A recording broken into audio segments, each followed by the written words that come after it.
This morning we're going to return to the book of Isaiah. I don't know how many times I've read through Isaiah, and I've had all these questions in my mind. Is that talking about this or that? And I hadn't had the chance to really study through it and answer those questions. And I have to tell you, I'm enjoying so much going through this book at a paced pattern like this and working these things through. And it's such a wonderful book. And I look forward to bringing these lessons from Isaiah to you. You just read the book. You know you're reading something that is wonderful. And I hope that by going through this, when you read Isaiah, you'll have a greater appreciation for what it is that you're reading and come to appreciate the beauty that this book is.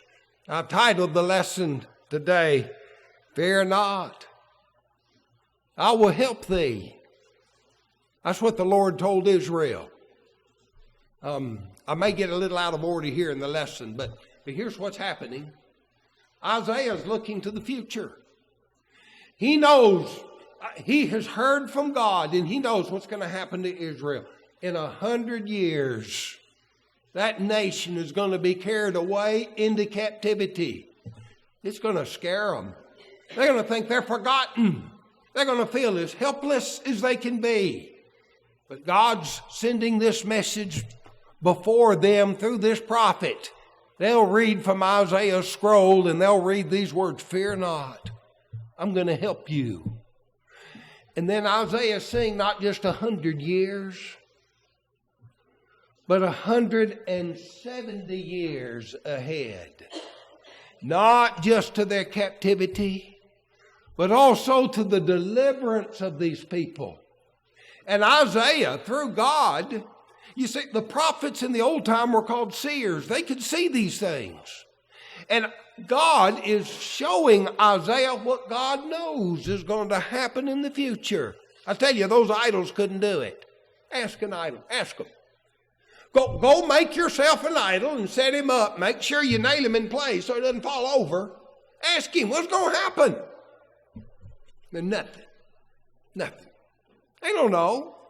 And that's what Isaiah is going to talk about in this chapter. God knows. And he'll help us. And the lesson we learn, so well, that's not talking about us. No, but it's talking about God. And that's who God is. And we're God's people. And as God helped Israel, he'll help us.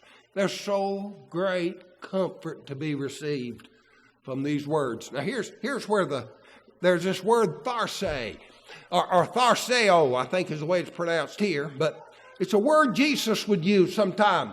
And he would say, be of good comfort. Sometimes the translators translated it this way, be of good courage. And sometimes the translators would translate it this way, be of good cheer. Well, which one's right? They're all right. There's no one word that captures what that tharsei means here. Tharseo, what that means here. It means you have comfort, you have courage, and you have cheer. And in the midst of the unknowns of a frightening future, we can listen to those words. We don't know what will happen. We got God's promises. We have comfort. And we have courage. And we have cheer. And that's what's being offered to Israel in this chapter. Fear not, for I'm with thee. Be not dismayed. I'm thy God. I'll strengthen thee, yet I will help thee. I will uphold thee with the right hand of my righteousness. I, the Lord thy God, will hold thy right hand. We ever sing that song, Precious Jesus, hold my hand. I'll hold your hand. Don't you like it when it's really bad and somebody says, well, let me just hold your hand. I'll hold your hand. Saying unto thee, fear not, I'll help thee. Fear not, thou worm Jacob. Ye men of Israel, I will help thee. Worm, you've been out there, hadn't you, after a rain, see a worm maybe on the sidewalk. It's kind of disgusting, isn't it?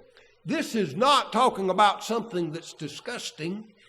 He's talking about thou worm Jacob. That's how Jacob feels. I'm just as helpless as a worm. Oh, no. Worm Jacob, I'm going to help you. You're not that helpless. I'm here to help you. Let's look at this chapter. Isaiah 41.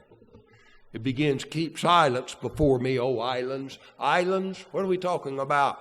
That's all those nations around the Mediterranean Sea and the coast going over into Macedonia and Greece and Crete and Cyprus and all of those. Looking out over there. Listen. Time to keep the silence of reverence before God. He says, let the people renew their strength. Let them come near. Let them speak. Let them come near into judgment. You think you're going to stop this? All you think you can resist what I'm about to do? God says, well, try it. Just try it. Come together. See what you can accomplish. See what you can do without me. See if you can thwart my plans. Who raised up the righteous man from the east? This is God. God who raised up the righteous man from the east. We're going to get to that man. Watch. We'll talk about this man from the east in a moment. But he says he called him to his foot, gave the nations before him, made him rule over kings, gave them as the dust to the sword and driven stubble to his bow. He pursued them. He passed safely, even by the way that he had not gone with his feet. Who hath wrought and done it? Calling the generations from the beginning. I, the Lord, the first, and with the last, I'm he. Now, he's talking about it like it's already happened, but this is going to happen. It's called the prophetic present, but he's talking about the future. He said, this is so sure you can just count on it as though it's already done. I've already got this covered. I'm going to raise up a man from the east. He's going to come through. He's going to take care of this. He's going to walk through all these trouble. He'll be safe.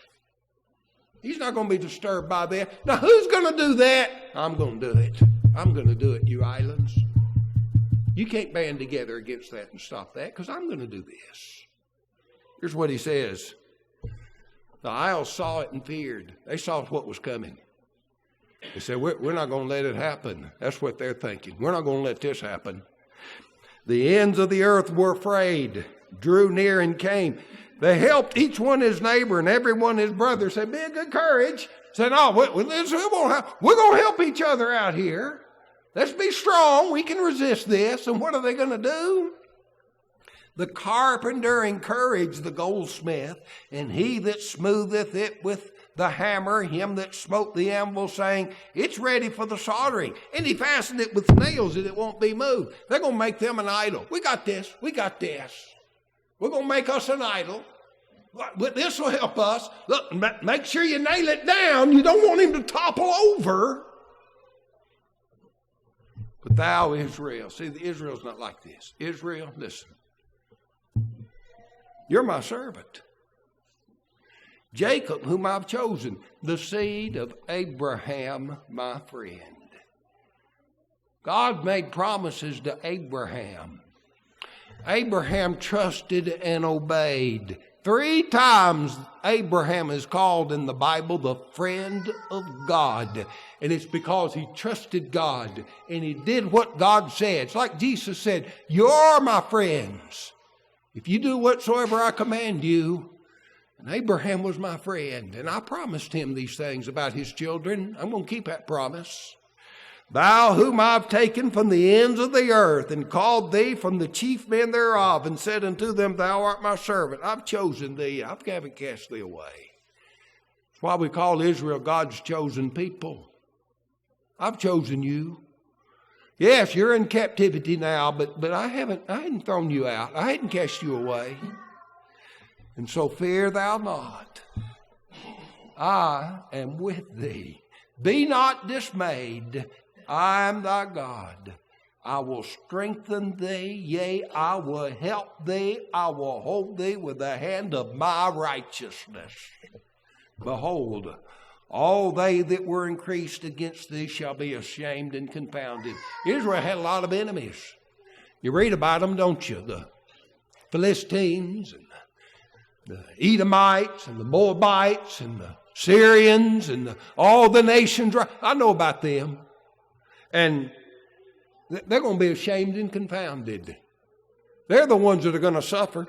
Say, they shall be as nothing, and they that strive against thee shall perish. Thou shalt seek them and shall not find them, even them that contend with thee. They that war against thee shall be as nothing and a thing of naught. Don't worry about all those nations giving you all this problem. I'm going to take care of that.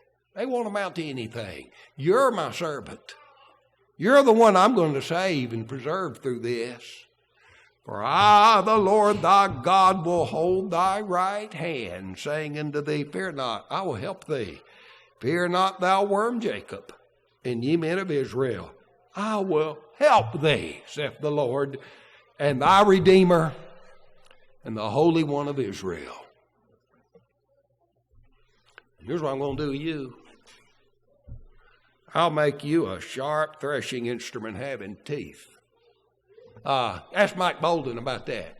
Remember the sickles used to cut the hay with? Had teeth, don't it? It's got teeth. I tell you, if you ever want to, if Mike will let you get up in his combine sometime, watch what he does when he goes out to harvest the corn. I tell you, it is amazing. And see those blades go through, and those teeth come by, and they cut that corn, and next thing you know, it's in there, and that machine rips that corn to pieces, and then the grain falls into the bin, and the chaff is thrown out on the other side.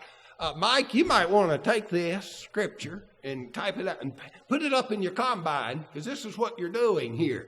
And Israel, this is what you're going to do to those nations. Look how he describes it in these agricultural terms.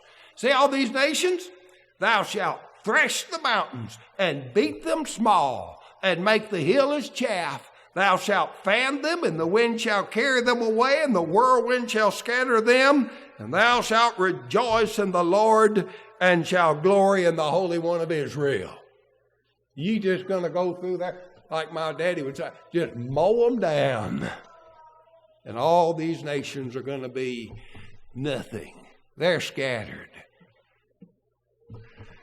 What about you, Israel? Verse 17. When the poor and needy seek water, and there is none, and their tongue faileth for thirst. You remember Sarah's handmaid? Help me. Sarah's handmaid. What? Hagar. Remember Hagar? Got out there in the desert, ran out of water, lays her son over against a bush, just calls on God, I'm going to die. Just take me now. I don't want to hear my son crying. And God gives her water in the wilderness. You remember that story? I'm going to do you, Israel. I'm going to take care of you. I, the Lord, will hear them. I, the God of Israel, will not forsake them. I'll open rivers in high places and fountains in the midst of the valleys. I'll make the wilderness a pool of water and the dry land springs of water. And then he's going to mention 7 trees here. Look at that.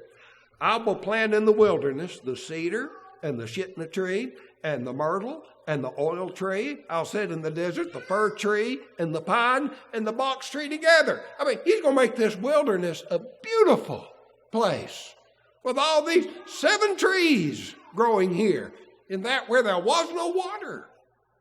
And then he calls it his creation, that they may see and know and consider and understand together that the hand of the Lord hath done this, and the Holy One of Israel has created it. It's going to be a new Israel. The old Israel, under the kings of David, that Israel, that's carried away into captivity. They're going to return to their land. They'll come back under Ezra and Nehemiah. We'll read about that. It'll be a new Israel, my new creation here. The old Israel, that was carried away. But I'll make a new creation out of this new Israel when they return from this captivity. Now, do you think you're going to do something about that? Go ahead, tell me what you're going to do. Produce your cause, saith the Lord. Bring forth your strong reason, saith the King of Jacob. What about these idols? Let them bring forth. And let them show us what will happen. You think your idol's going to help you, you islands, you nations? All right, Check with your idols. Let them tell you what will happen. Let them show the former things what they be, that we may consider them and come to know the latter end of them. Declare unto us things to come. Show the things that are to come hereafter, that we may know that ye are gods. Yea, do good or do evil, that we may be dismayed and behold it all together. Look at the sarcasm here. And he said, behold, you are nothing. You are nothing, and your work of naught. And then he not only talks about the idols, but those that choose them over him. An abomination is he that chooses you. Those idols couldn't tell him about the man from the east. They couldn't tell him what's going to happen. They don't know what's going on. They're nothing. Go ahead, you try to tell me. Get your idols to tell you. You choose them. You're an abomination that chooses them. I have raised up one from the north. Now remember, we had the east. Now we got the north. I'm going to explain this in just a minute, but keep that in mind. The east and the north. I've raised up one from the north, and he shall come from the rising of the sun. Well, that's the east. I'm going to raise up one from the north. He'll come from the east. Let's see what we're talking about here in just a minute. He shall call upon my name.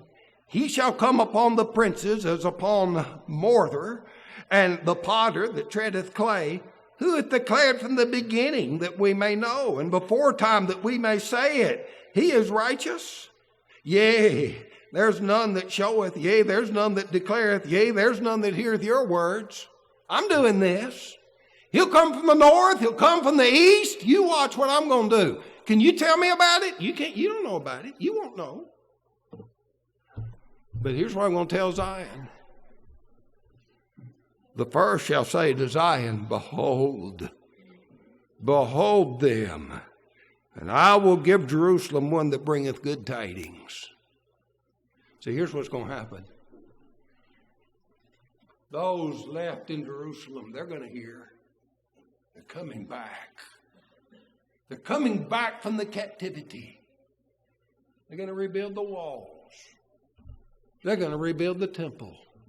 That's going to be good news in Jerusalem. That's going to be good news in Zion. But all you others looking at your idols, for behold, there was no man even among them. There was no counselor that when asked of them could answer a word. Behold, they're all vanity. Their works are nothing. Their molten images are wind and confusion. So, Israel's in captivity. And they got these words from Isaiah. God's going to take care of this. And all these idols. You remember that great image Nebuchadnezzar raised up? It's nothing. All these idols are nothing. The Lord, I'm going to do this.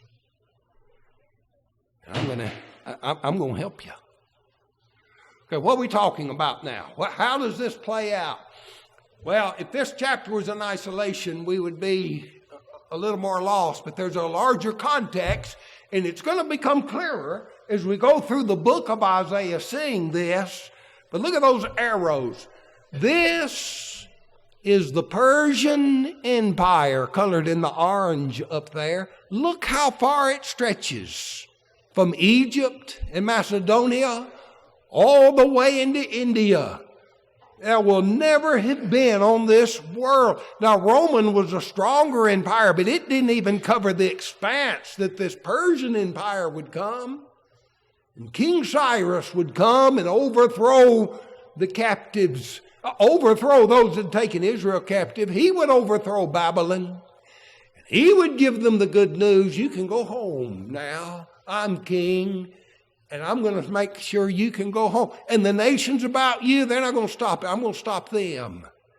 You see how the arrow comes from the east? That's the arrow, the flat arrow. Cyprus, he's from the east, from the rising of the sun. But look, how's he going to get to Israel? He can't cross that desert. He's going to go up the Tigris-Euphrates Valley and come down from the north. So that's the man. Comes from the north. He comes from the east. And he goes all the way out over the coastlines and the islands of the Mediterranean. God's going to raise him up. Why is he righteous? Because I'm using him to do my righteousness. And I'm going to do right by you, Israel. And you're going to get to go home. I mean, what words of comfort that must have been. When in the midst of their captivity, they would open that scroll and read and hope, and still probably not have a clear view of what would happen, but they knew if they would believe, God's going to take care of this. And we know, if we'll believe, God's going to take care of us. He's the same God. That's how He treats His people. And so we have hope. Romans 5, 2 through 5. We stand and rejoice in hope. And the glory of God. And not only so, we glory in tribulations. We got trials in this life. I tell you, life can be really tough, can't it? I mean, there can be things that just, well, you feel like a worm. I'm helpless. Well, we can glory through this because God's promised He's going to help us. We'll glory in tribulations also, knowing that tribulation worketh patience, and patience experience, and experience hope, and hope maketh not ashamed. These nations around Israel would be confounded and ashamed, but not Israel. And now we've got that hope. We're not going to be ashamed. We won't be ashamed because this hope will be realized. That's how God treated Israel. That's how God's going to take care of His church. And so in the midst of the worst we can see in life, we can turn back and say, God, it's time for you to hold my hand and help me hope and see me through. And here's what we're going to do. We will trust and obey and be the friend of God. Well, it makes me want to be a Christian. All the vanities of this world, all the other things people say, trust and obey. There's no other way to be happy in Jesus. Trust and obey and be God's friend. God will count you as His friend. Hear the gospel. Believe. Turn from every other way. Repent. Confess that faith. That Jesus is the Christ, the Son of God. Be baptized into Christ. Come up out of that water. God adds you to His church. And then these promises are yours. How could we turn away from that? Let's stand and sing.